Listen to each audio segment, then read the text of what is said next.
As winter approaches in South Africa and the off-season begins, the autumn months usually signal a barren time for cricket.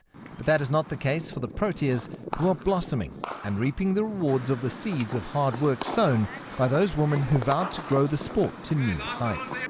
The fact that most of the ladies are playing around the world in the professional leagues makes a massive difference for them. The exposure, obviously the training itself, learning from some of the best in the world too. That has done wonders for the team, and there's no doubt that the goals that they set, it's one thing to do that and put it on paper, but they've managed to actually put it into action. Compared to the established domestic programs of Australia and England, South Africa still has a long way to go. But all the right signs are there that the sport is gaining momentum and producing top talent.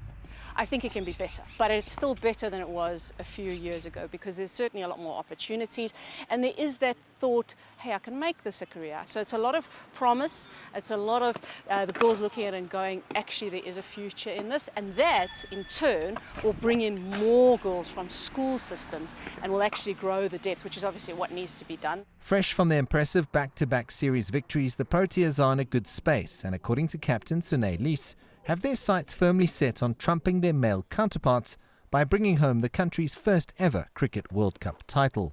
I think at the end of the day we have one goal, and that's to win a World Cup. And I think no matter who's the coach or who comes and goes, I think you always need to have that goal in mind. And whenever you train or whenever you go to gym or whatever, that needs to be your mindset and that needs to be your focus. Lees believes that should the Rainbow Nation win the World Cup next year, it will inspire a new generation of cricketers to take up the sport and forge careers in cricket. Yeah, I think that will change women's sport in general in South Africa for the rest of our lives. I think that's something that South Africa needs, that's something that Cricket South Africa needs, and that's something definitely we need as a team. I think we've worked extremely hard over the past few years to achieve that, and I think it's really in our reach next year. So no, I think it will change everybody's lives. South African women's cricket is certainly in the ascendancy. After 2 World Cup semi-final appearances, they now have the confidence to dream of one day lifting the coveted trophy. But after a series win over Pakistan here in South Africa and a historic series victory in India, the future appears bright for South African women's cricket. CS du Plessis, CGTN, Centurion.